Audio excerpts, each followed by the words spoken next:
what's eating up your empathy? Empathy is an emotional intelligence skill. Emotional intelligence is the intersection between our cognition and our emotional functioning.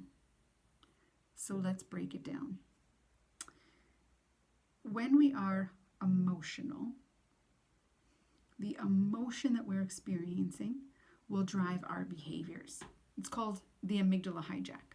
We basically have stored within our brain all of our emotional reactions. So when we experience the emotion, oftentimes fear compared to love, then the amygdala takes over, the emotional memory takes over, and then we behave in a very particularly patterned way of behaving.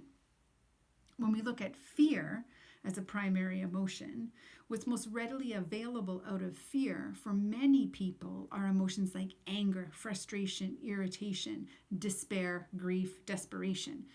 And then the behaviors out of those emotions can be quite toxic. They can be quite destructive. They can be berating in their nature, belittling in their nature. They can be sabotage in their nature. And so really quite quickly what we can see is out of that, it's going to be very difficult to access emotional intelligence skills like empathy. So what is eating up your empathy could be that you are stuck in responding to fear. And fear of what? If we look into a lot of the research, a lot of our fear is based in our self-esteem and our confidence. Thoughts and concerns about not being enough, not being worthy, not being, and then just insert, not being enough of, insert the list. Emotional fortitude is our ability to grow our skills and emotional self-awareness, expanding our emotional literacy, because when we do that, we can catch from the very subtle signals that we're experiencing fear instead of love. We can quickly understand why we're experiencing that. So we understand the trigger, we understand the emotional memories and all of the associations we have to that emotional memory.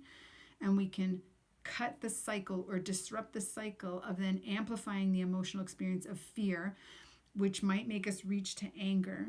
We can cut that off and instead choose and use other emotional intelligence skills like empathy. Because empathy is a skill set, it lives in our cognition. But we must first be emotionally self-aware to be able to reach for that skill set and use it to change what we're experiencing in the moment. Empathy is my ability to understand someone else's perspective. And so if I'm emotional and I'm driven by fear and I reach for anger, then what I probably tend to do is aggressively or abruptly or passive-aggressively explain my position, my thoughts, my beliefs, what I want. And what ends up happening, I destroy the relationship.